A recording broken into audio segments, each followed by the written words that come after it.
Hello everyone. Welcome to Vikings Rugby Academy's first podcast. The idea to start a podcast for the Academy has been planning for a couple of weeks now.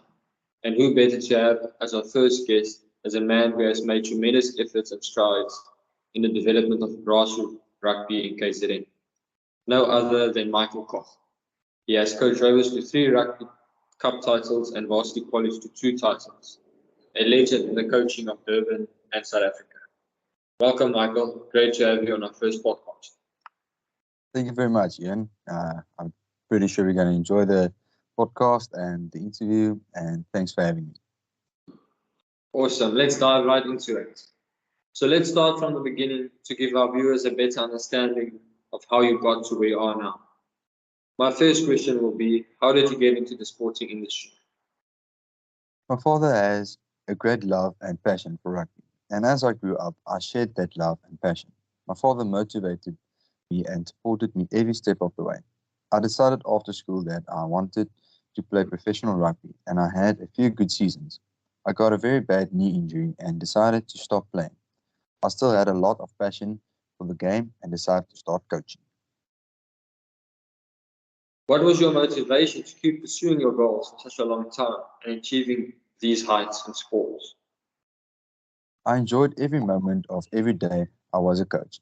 My goal is to help players improve their talent and show them that if they believe in themselves, anything is possible. To see the players improve and enjoy what they are doing was also a big motivation for me, and I think I will be doing this for a lot of years to come. And then, still on the topic of how you started, would you, if you could start all over again, stay in the sporting industry? If so, would you have done anything different? Yes, I will definitely stay in the sport industry.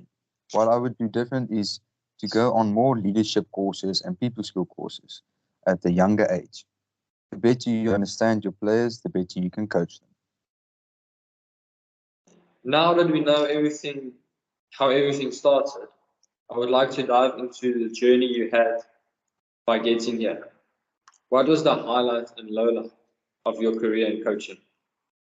One of my biggest highlights was definitely the first club title I won with Rovers. It was a very big honor for me to coach them, and it was something I never dreamed. I've always dreamt of doing, but never thought it was possible. The first time I started coaching at Rovers was the lowlight of my rugby career, my coaching career. I just started coaching, and it was a big struggle to work with the players, and we finished at the bottom of the log that year.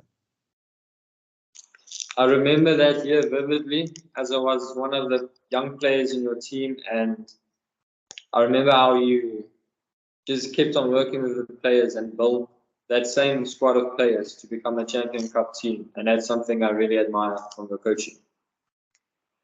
Um, who had the biggest impact on you as a coach during your time coaching? JP Peterson had the biggest impact on my coaching career because he coached me when I was playing professional rugby at a younger age, and he motivated me to start coaching after my injury. Did you ever fear that rugby coaching wasn't for you? And if so, how did you overcome that doubt? Yes, the first year as at Rovers, I thought that coaching wasn't meant for me, and I started doubting myself. I called JP to tell him how I felt, and he changed my perspective and helped me on the right path. To finish off the show, let's take a look at the end of your career. At what point did you think retirement was nearing? I have achieved what I wanted to achieve at two different clubs, and it felt like I have done what I was meant to do.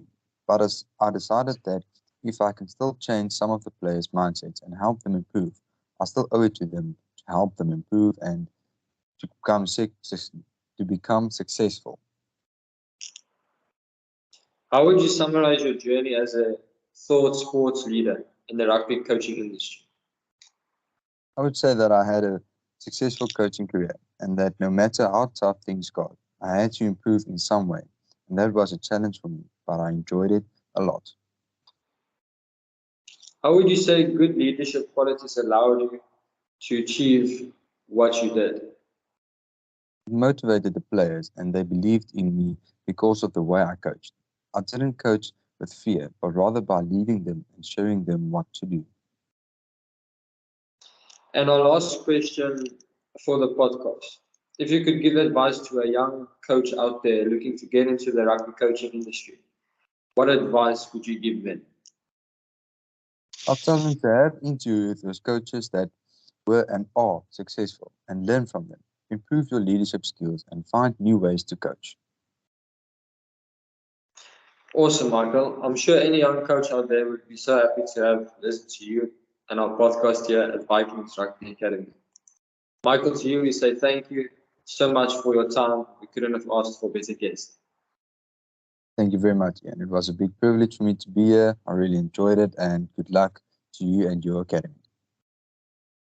Thank you very much, Michael. And that's it for our first podcast here at Vikings Rugby Academy. We're looking to do this every week. Please don't forget to subscribe. Thank you.